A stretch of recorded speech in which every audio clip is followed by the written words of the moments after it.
My recourse was to file a lawsuit, which we did.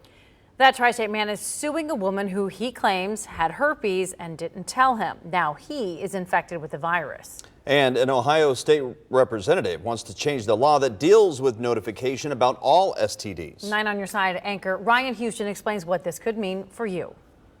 This possible legislation would mean that anyone with an STD who fails to disclose it could face jail time or a fine. One more note, we want to make it clear that we did not seek out the plaintiff in this case. He came to us wanting to share this story. 55-year-old Robbie Todd wears many titles. He's a contractor, former actor, and manager to musical acts. But now his new title is a man living with and managing herpes. When I went to get tested, I was positive. Todd says his life quickly changed after taking medicine. The side effects of the medicine left me lethargic. It felt like I had Lyme's disease.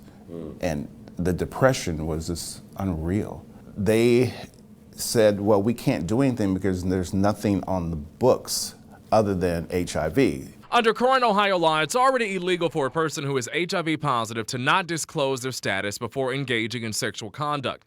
But Representative Catherine Ingram is working on a new bill that makes it illegal for a person that's tested positive for any sexually transmitted disease and does not tell their partner before engaging in sexual activity. Is this something that needs legislating? The punishment or the penalty or the correction, and I've named it all those things because I really don't like for it to be the punishment. But unfortunately, that's what it is. Under the possible new law, anyone who doesn't disclose STDs to their partners could face a misdemeanor charge, up to 6 months in jail, and a $1,000 fine. But what about self-accountability? How many times you're going to roll in and say, do you have something that I might catch? But should those be? Well, I don't know. But you as an individual, you might do that. But how many people do that? It's a punitive approach. You know, you did this to me and I'm going to get you back for it. That's Bill Hardy. He's the president and CEO of Equitas Health. His group is opposing the new bill and trying to change the current HIV disclosure law. How many of these folks can we lock up? And I mean, do we want to put them in jail for 8 years because they didn't disclose that they had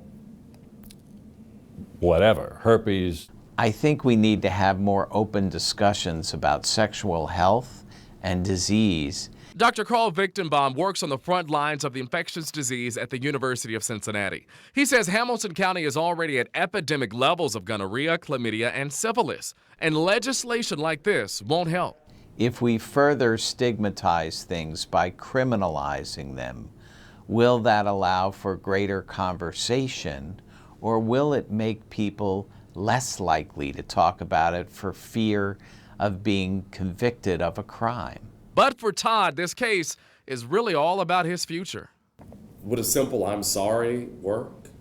No, absolutely not, because I have to take medicine for the rest of my life. You've damaged my brand because I want to be married.